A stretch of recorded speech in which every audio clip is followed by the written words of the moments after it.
Hey guys, welcome back to my channel. So friends, आज मैं आप लोगों के लिए एक डिफरेंट स्टाइल का अंगरखा पैटर्न का ब्लाउज लेके आई हूँ, जिसे आप चाहें तो साड़ी पे अलग अलग तरीके से पहन सकते हैं, या फिर आप चाहें तो एज ए टॉप इसे जीन्स पे भी वियर करेंगे तो भी बहुत सुंदर लगता है। तो कुछ पहनने के बाद लुक इसका इस तरीके से आता है। एक साइड मैंने इसमें डोरी दी है और नीचे रफल दी हैं। तो आइए इसकी कटिंग करते हैं। तो देखिए, मैंने 1.5 मीटर रेयॉन फैब्रिक लिया है और 80 सेंटीमीटर अस्तर लिया है। तो जो हमारी स्लीव्स हैं और जहाँ पे हमारी फ्रिल लगी है वहाँ पर हमें अस्तर यूज नहीं करना है। तो सबसे पहले मैं आप लोगों को पेपर पे कटिंग करना बताऊंगी। डायरेक्ट आप कपड़े पे कटिंग करेंगे तो आपका कपड़ा बहुत ज़्यादा वेस्ट जाएगा। तो मैं 38 साइज़ के अकॉर्डिंग कटिंग कर रही हूँ। आपने अपने साइज़ के अकॉर्डिंग कम या ज़्यादा करके इसे कर सकते हैं। तो फ्रेंड देखिए, मैंने 7 इंच शोल्डर लिए हैं और आर्म होल मैंने 6.5 इंच लिए हैं। और जो हमारी चेस्ट है उसका 4th पार्ट लूँगी, उसमें 2 इंच में प्लस करके 11.5 पे निशान लगा दूँगी। तो सिंपल वे में हमें इसकी कटिंग करनी है, जैसे हम ब्लाउज की कटिंग करते हैं उसी तरीके से हमें कटिंग करनी है। उसके बाद मैं लंबाई का निशान लगा दूँगी। तो लंबाई मैं 14 इंच ले रही हूँ, आप अपने अकॉर्डिंग इसे कम ज़्यादा कर सकते हैं। और उसके बाद मैं कमर का निशान लगाऊंगी। तो कमर हमारी 34 है, उसका मैं 4th पार्ट लूँगी और 2 इंच प्लस करके मैं 10.5 पे निशान लगा दूँगी। आर्म होल का मैंने 20 सेंटर निकाल के इस तरीके से आर्म होल का मैं राउंड दे दूँगी। और जो गले की चौड़ाई है वो मैं 3.5 इंच की ले रही हूँ, आप अपने अकॉर्डिंग इसे कम ज़्यादा कर सकते हैं। तो उसके बाद हमें पेपर के 20 सेंटर पे निशान लगाने के बाद गले की चौड़ाई का निशान दूसरी साइड भी लगा देना है।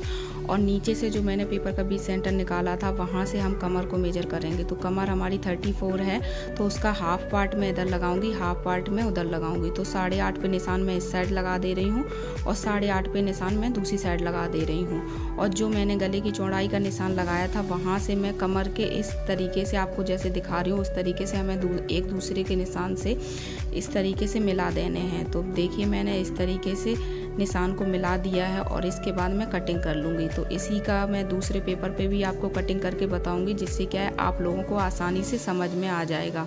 तो दूसरा पार्ट भी मैंने पेपर पे कट कर लिया था और ऐसे मैं दोनों पार्ट को रख के इसको भी दूसरे पेपर को भी 20 सेंटर पे निशान लगा दूंगी, जिससे क्या है हमारी सिलाई ऊंची नीची नहीं होगी। और जो मेरी कमर का निशान मैंने दूसरे पार्ट में लगाया था उसी तरीके से मैं इसमें भी लगा दूंगी। तो दोनों को मैंने कमर के हाफ हाफ पे निशान लगा दिया है। और अगर आपको गला छोटा लगता है तो आप इस तरीके से थोड़ा सा ही राउंड देके इसे गले को कटिंग कर सकते हैं। इसे ज़्यादा कट मत कीजिए, क्योंकि बनने के बाद ये और भी ज़्यादा फैलता है।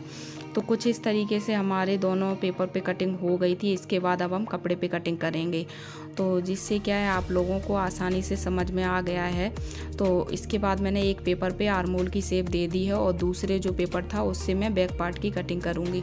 तो इस तरीके से देखिए, कपड़े को मैंने डबल फोल्ड कर लिया है और उसके बाद मैं देखिए इस तरीके से इसे पेपर को रख के कपड़े पे कटिंग कर रही हूँ। तो ये मैं आगे के पार्ट की कटिंग कर रही हूँ और जो दूसरा वाला पेपर था उससे मैं बैक पार्ट की कटिंग कर दूँगी। तो इस तरीके से हमारे दोनों पार्ट्स की कटिंग हो जाएगी और उसके बाद मैं आप लोगों को दिखाऊंगी बैक पार्ट की कटिंग। तो फ्रेंड्स, इस तरीके से जो हमारे बिगनर फ्रेंड्स हैं उनको अच्छी तरीके से समझ में आ गया होगा, तो इसलिए मैंने डबल पेपर पे आप लोगों को कटिंग करके दिखाया था। आप चाहें तो सिंगल पेपर से भी कट करके इसे बना सकते हैं।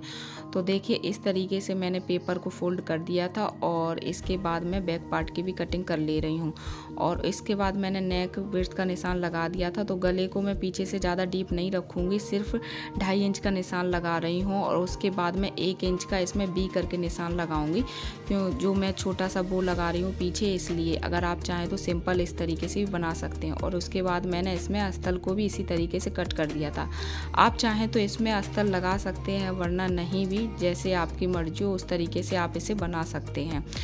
थोड़ा सा ये रेयॉन वाला कपड़ा होता है, स्ट्रेचेबल होता है, इस वजह से मैंने इसमें अस्तर लगाना ज़रूरी समझा था।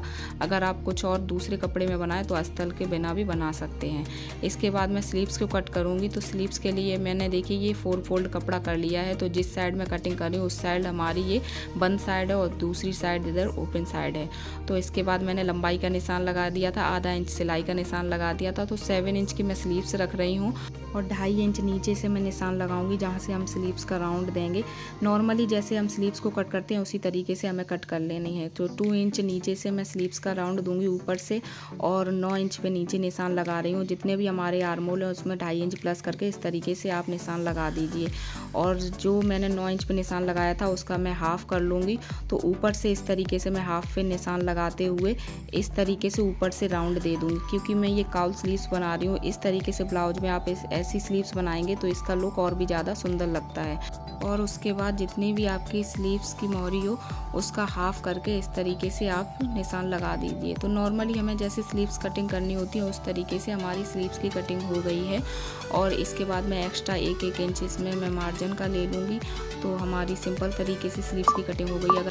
सो गाइज, अगर आपको काउल स्लीव्स की कटिंग समझ में नहीं आई हो तो आप मुझे कमेंट करके बता देना, तो मैं आपको इसके लिए अलग से एक वीडियो बना दूँगी। तो फ्रेंड्स, इस तरीके से स्लीव्स की कटिंग हो गई थी। और इसके बाद जो मेरे आगे के पार्ट है उनमें हमें गुम सिलाई लगानी है। तो जो मेरी ऊपर की साइड आएगा उधर मैं पतली डोरी अटैच कर रही हूँ और जो अंदर की साइड जाएगा उधर मैं इसमें मोटी डोरी अटैच करूँगी। तो इस तरीके से देखिए मैं आपको दिखा रही हूँ, उसी तरीके से हमें सिलाई लगाते हुए दोनों पार्ट को हमें पलट लेना है और उसके बाद इसमें हमें प्रेस कर लेनी है। तो कुछ इस तरीके से मैंने सिलाई लगा दी थी। अब दोनों पार्ट को मैं इस तरीके से पलट के उसके बाद मैं इसमें सिलाई लगा दूँगी। तो दोनों पार्ट मेरे डन हो गए हैं। कुछ इस तरीके से इनका लुक आएगा, आपको नज़र आ ही रहा होगा। इसके बाद मैंने इसमें बैक पार्ट को भी इसी तरीके से मैं डन कर लूँगी। तो कुछ इस तरीके से मेरा बैक पार्ट भी डन हो गया है। और इसमें बैक पार्ट में मैंने 2 प्लेटें डाली हैं। आप इसी तरीके से इस प्लेट डाल देंगे तो फिटिंग इसकी परफेक्ट आती है। और पीछे की साइड मैंने ये छोटा सा बो लगाया है, तो कितना सुंदर लग रहा है। और फ्रेंड्स, इस तरीके से ये आगे के पार्ट भी डन हो गए हैं। तो फ्रेंड्स, अगर आप चाहें तो आगे के पार्ट में प्लेट डाल देंगे तो और भी अच्छी इसकी फिटिंग आएगी। तो जो ऊपर वाला पार्ट आएगा उसमें आप प्लेट डाल सकते हैं। तो फ्रेंड्स, इस तरीके से देखिए मैंने 20 सेंटर निकाल के हम कमर का निशान लगा देंगे जैसे हमने पेपर पे निशान लगाया था, जिससे क्या है हमें फिटिंग की सिलाई लगाने में कोई दिक्कत नहीं होगी। तो शोल्डर से ब्लाउज मैंने डन कर लिया था और उसमें बो भी लगा दिया था। तो कुछ इस तरीके से हमें स्लीव्स को अटैच करना है। तो स्लीव्स को इस जहाँ से हमने राउंड दिया था वहाँ से हमें इस तरीके से प्लेटें अंदर की साइड डालनी है। तो जहाँ 20 सेंटर था वहाँ से इस तरीके से हमें दोनों प्लेटें एक दूसरे के आमने सामने कर लेनी है। तो कुछ इस तरीके से हमारी स्लीव्स में राउंड आ जाता है और बहुत अच्छा इसका पफी लुक आता है। तो मैंने स्लीव्स भी इसमें अटैच कर ली थी। तो गाइस, उसके बाद ये मोटी वाली पट्टी है वो हमें अंदर से अटैच करनी है और जो डोरी है वो हमें बाहर से अटैच करनी है। तो कुछ इस तरीके से मैंने फिटिंग की सिलाई लगा दी थी और जो डोरी थी उस पर मैंने टैसल्स लगा दिए थे। तो बहुत सुंदर ब्लाउज का लुक लग रहा था। तो फ्रेंड्स देखिए, अगर आप चाहें तो बिना रफ़ल के भी इस ब्लाउज को आप पहनना चाहें तो इस तरीके से आप पहन सकते हैं। तो मैं ऊपर से रफ़ल लगा रही हूँ फ्रेंड्स। जब भी आपको विदाउट रफ़ल के पहनना है तो आप इसे निकाल के इस तरीके से पहन सकते हैं। तो रफ़ल के लिए मैंने स्ट्रेट कपड़ा लिया है जो मेरा 6 इंच का है। आप अपने अकॉर्डिंग इसे कम ज़्यादा कर सकते हैं। उसे मैंने नीचे से फोल्ड कर लिया था। तो इस तरीके से मैंने इसमें रफ़ल ऐड करी हैं जो मैंने ऊपर से लगाई हैं। तो जहाँ पे मैंने बांधा है वहाँ से मैंने थोड़ी सी 2-3 प्लेटें अंदर से सिर्फ रफ़ल लगाई है और मेरे ऊपर वाले पार्ट से लगाते हुए वहाँ तक जहाँ तक हमने एंड किया था वहाँ तक हमें रफ़ल ले आनी है। तो कुछ इस तरीके से हमारा ब्लाउज डन हो गया है। तो फ्रेंड्स, अगर मेरी वीडियो आप लोगों को अच्छी लगी हो तो प्लीज़ मुझे कमेंट करके ज़रूर बताना। और ऐसे ही अच्छी वीडियो मैं आप लोगों के लिए लाती रहूँगी। तो प्लीज़ मेरे चैनल को सब्सक्राइब करें। मिलती हूँ मैं आप लोगों को नेक्स्ट वीडियो में, तब तक करती हूँ आप लोगों से बाय बाय।